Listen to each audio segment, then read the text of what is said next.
তো আমি আজকে একটা আনবক্সিং করব, যেটা হচ্ছে যে পিজেনের 9 লিটার একটা ওটিজি, যেটা দাম নিয়েছিল 1600 টাকা। তো এই হচ্ছে রান্নাঘরে সেট আপ। নতুনভাবে সমস্ত কিছু ইলেকট্রনিক্স আমার যা যা কেনার ছিল সব কিনে নিয়েছি। তো সেখান থেকে এখন ওটিজিটার ব্যাপারে একটু বলি। এটার সাথে একটা গ্রিল এসছে, গ্রিল র্যাক আর একটা ট্রে। তো এটার ভিতরে এটাই ছিল। আর এই তো টেম্পারেচার সেটিংস আছে। তো কি করব, ফার্স্ট আমি একটা কেক বানানোর জন্য ব্যাটার বানিয়ে নিয়েছিলাম। তো সেটা দেখি কীরকম বেকড হয়। তো ওটাই দিচ্ছি এখন এর ভিতরে। টেম্পারেচার সেট করেছিলাম 180 ডিগ্রিতে, মানে প্রিহিট করেছিলাম 10 মিনিটসের জন্য। তারপরে আবার সেট করেছিলাম ওই 180 ডিগ্রি টেম্পারেচারেই, ওটা ছিল 20 মিনিটসের জন্য।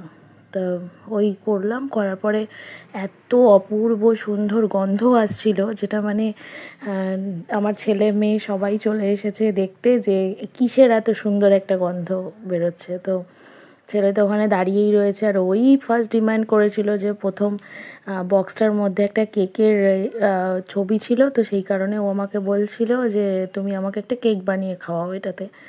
আর আমার মেয়ে এসে বলছে যে তুমি একটা ওটিজি কিনেছো?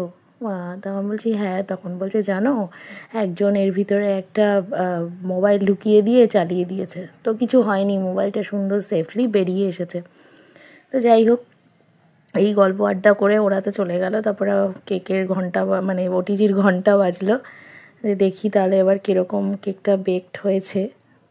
তো আমি ওই জন্য বের করার জন্য এখন এটা খুললাম দরজাটা। তো দেখলাম যে মানে জাস্ট ওয়াও, মানে এত সুন্দর বেকড হয়েছে ভাবার নেই। আর এত ভালো, এত সুন্দর খেতে হয়েছে। আমার ছেলে এক্ষুনি বলবে যে কীরকম খেতে হয়েছে। ওকে জিজ্ঞাসা করলাম বলো তো কীরকম খেতে হয়েছে। বলছে ভীষণ সুন্দর খেতে হয়েছে। আমাকে তো থামস আপ করে দেখালো। বাবা এত চুম্মা আমাকে আমি দেবো তোমাকে? কেমন হয়েছে খেতে? এত সুন্দর হয়েছে।